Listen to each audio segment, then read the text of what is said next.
All right, buckle up, everybody, because today we are diving headfirst into the world of ultra-wide curved gaming monitors. We are. With the LG 39 GS95QE, Yeah. we're talking OLED, a massive screen, and honestly, enough tech specs to make your head spin. It's going to be a good one. Yeah. Yeah, so we're going to break it all down for you guys, Right, like what those specs actually mean for like your gaming experience, you know, whether OLED is worth all the hype and, you know, if this monitor is the one to take home or not. Yeah, is it actually worth it? Right.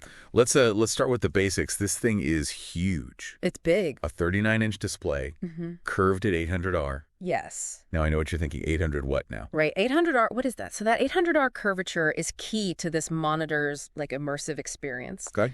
It's designed to match the natural curvature of your eye, meaning like your entire field of view is filled with the screen. Whoa. So you're not just playing the game, you're enveloped by it. So it's like stepping into your own personal IMAX theater? Exactly. That's awesome. Yeah. But the reviews are buzzing about the resolution. Yeah. And how it impacts sharpness, especially on a screen this size. Right, because you have to think about it like this. We're dealing with a 3440 by 1440 resolution. Okay. Which, don't get me wrong, that sounds impressive on paper. Yeah, that does. Right. But when you stretch that across 39 inches, you're looking at a pixel density similar to a 24-inch 1080p monitor. Really? Yeah, about 95 pixels per inch to be precise. So help me out here. What does that actually mean for like the average gamer? Yeah. Are we going to see pixels the size of pancakes? No, not quite. Okay. It's not about like seeing individual pixels necessarily. Okay. Think of it this way. A higher pixel density generally translates to like sharper images, especially text. Okay. With this LG, you're getting that incredible width and immersion. Right. But if you're used to a higher resolution setup, you might notice a slight difference in overall clarity. Okay. So crystal clear, maybe not. Yeah. But definitely immersive. Definitely immersive. Okay. Now let's talk about the elephant in the room, or should I say the panel in the monitor OLED. Let's do it. The LG 39GS95QE boasts an older generation LGW OLED panel. And the reviews are diving deep into the pros and cons. Yeah. And this is where it gets juicy. Okay.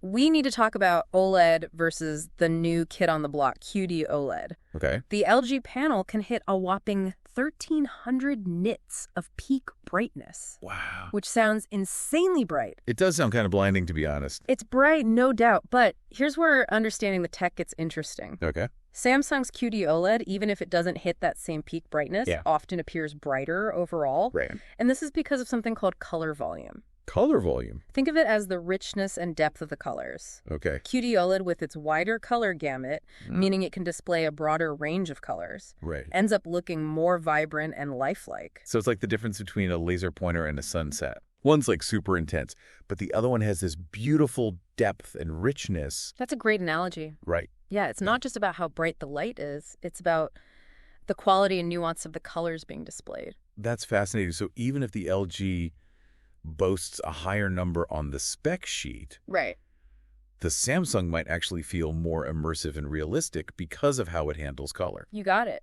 And that's why we dive deep. It's not enough to just look at the numbers. You have to understand what's going on behind the scenes. Right. Speaking of behind the scenes, the reviews mention something called fringing. Yes. With this LG panel. Yes. Is that what happens when my monitor gets jealous of my awesome new headphones?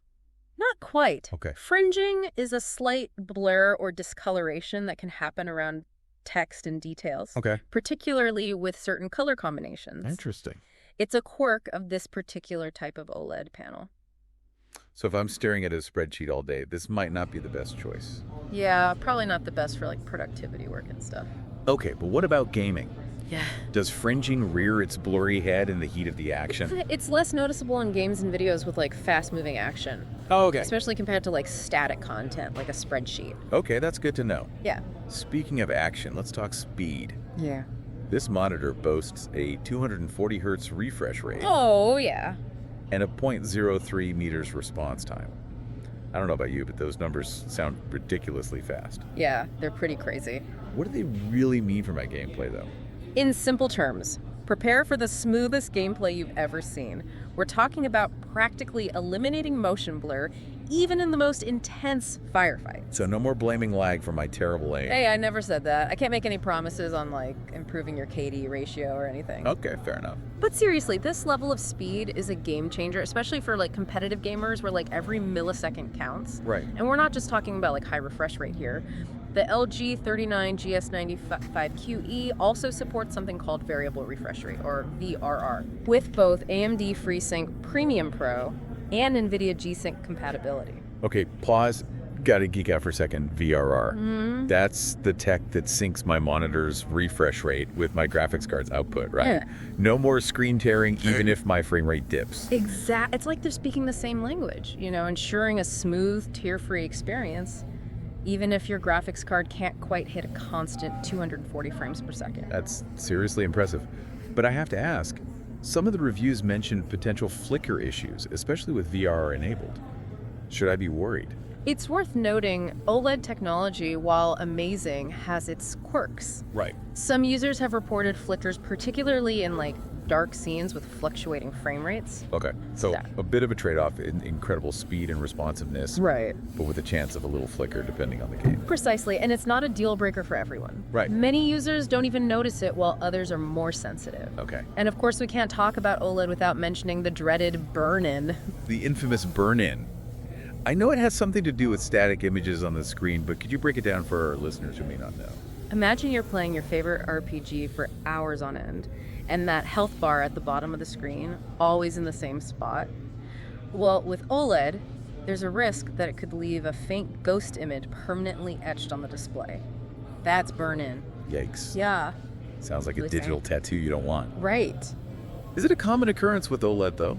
It's a risk with OLED technology, yes, but it's not like it's happening to every monitor. Right. LG has built-in features to help mitigate the risk. They've got something called OLED Screen Move, which subtly shifts the entire image on the screen every so often to prevent those static elements from becoming permanent fixtures. That's clever. Yeah. Sneaky but effective. Yeah. So it's not a guaranteed fix, but it sounds like LG is taking steps to address the burn-in concern. Yeah, absolutely. Okay, so they've got some tech tricks to combat burn-in. Right.